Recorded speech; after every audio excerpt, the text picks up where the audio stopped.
જય વાઘેશ્વરીમાં મમ્મી કિચનમાં તમારું સ્વાગત છે। આજે આપણે સક્કરિયા બટેકાનું શાક બનાવવાનું છે। તેના માટે મેં સક્કરિયા 250 લીધા છે અને બટેકા પણ 250 લીધા છે। હવે આપણે સુધારી નાખીએ।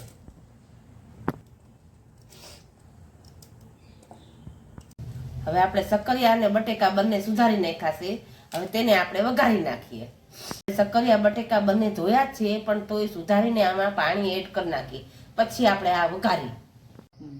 હવે આપણે સક્કરિયા બટેકાનું શાક વઘારી નાખીએ। તેના માટે હવે જ છે આ ટમેટા છે, મરચાં છે, આદુ છે અને આ ગોળ છે અને બાકી રઈ, જીરું, મસાલો, ધાણા જીરું એ બધું છે, મીઠું છે। હવે આપણે તેલ મૂકીને શાક વઘારી નાખીએ। આ 4 થી 5 પાવડા જેટલું તેલ લીધું છે મેં। હવે તેમાં આપણે રઈ એડ કરી દઈએ। સક્કરિયા બટેકાનું ફરાળમાં પણ શાક ખાઈ શકાય। રઈ આપણી ચકડી ગઈ છે। હવે જીરું એડ કરી દઈએ, અડધી ચમચી જીરું,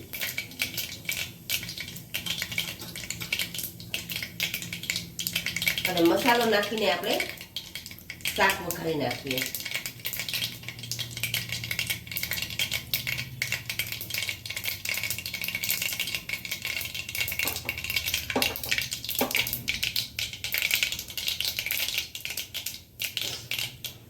હવે આપણે રઈ તકડી ગઈ છે એકદમ।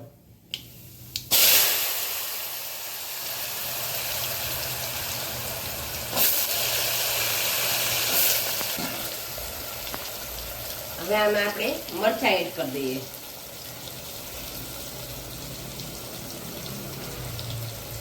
બહુ નહીં, થોડાક જ મરચાં એડ કરવાના અને થોડુંક આદુ, બસ આપણે સામો વઘારવાનો છે એટલે સામામાં મરચાં નાખવા જોશે ને।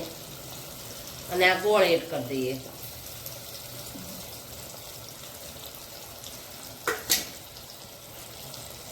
અને ટમેટા પણ એડ કરી દઈએ। ટમેટા પણ અડધા જ નાખવાના, બહુ નહીં, પછી ખાટું શાક થઈ જાય આપણું।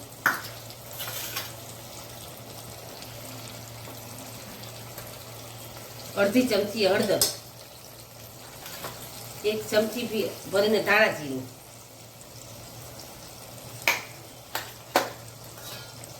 મસાલો 1 થી 1.5 ચમચી જેટલો, સ્વાદ અનુસાર મીઠું।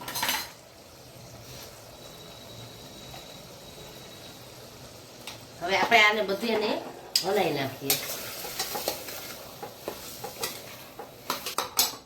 1 વાટકી ભરીને પાણી એડ કરી દઈએ આપણે।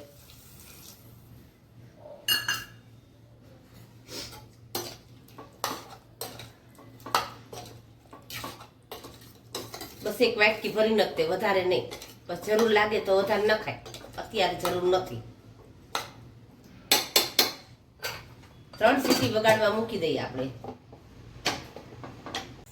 સક્કરિયાનું શાક આપણે થઈ ગયું છે કે નહીં જોઈ લઈએ।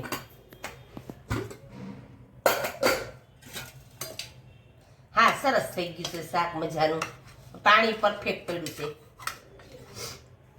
આ ચડી ગયું છે એકદમ, અને બહુ તીખું એ નથી અને બહુ મસાલે મોળું પણ નથી, બરોબર છે। હવે આપણે આ બાઉલમાં કાઢી નાખીએ। હવે આપણે દાળ શાકનો મસાલો ઉપર એડ કરી દઈએ, થોડોક અમથો ચપટી જેટલો।